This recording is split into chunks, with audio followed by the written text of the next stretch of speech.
Bonjour, voici ce matin, nous voulons méditer sur un passage. Frère, je veux que nous soyons tous bénis. Toi et moi, que nous soyons bénis. Et c'est pour ça que je commence par te dire que Dieu te bénisse. Le passage que je voulais partager avec toi ce matin se trouve dans Matthieu 5, verset 8. Il est écrit: heureux ceux qui ont le cœur pur, car ils verront Dieu.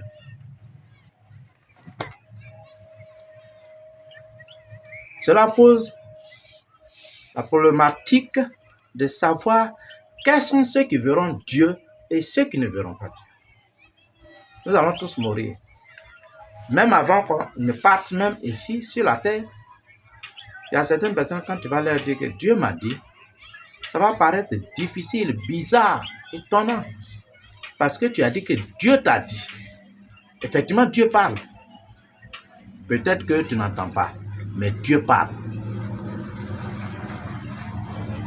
Donc ici, quand tu es en communion avec Dieu, tu l'entends. Il t'indique, il t'oriente. Donc, cette parole que nous venons de dire nous avertit qu'il y aura un groupe qui verront. Le groupe va voir Dieu, va recevoir Dieu, sera auprès de Dieu. Et il y a un autre groupe qui ne verra pas Dieu. Dans quel groupe voudrais-tu être? Si tu veux voir Dieu, il y a une manière de faire. Si tu ne veux pas voir Dieu, il y a une manière de vivre.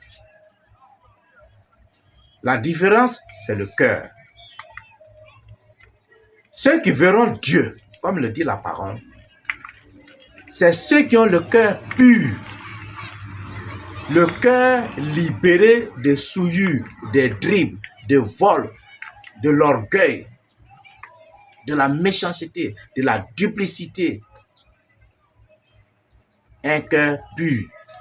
Quand il te parle, c'est avec la pureté du cœur. Ce qu'il dit et ce qui est dans son cœur, ce n'est pas deux choses. C'est la même chose. En affaires, s'il traite une affaire avec toi, ce qu'il te propose et puis ce qu'il a dans le cœur, c'est la même chose. Alors l'autre, quand il te parle, c'est avec ruse, avec tromperie pour t'avoir. C'est ce groupe-là qui ne verront pas Dieu. Pour que tu vois Dieu, il faut que tu aies le cœur pur.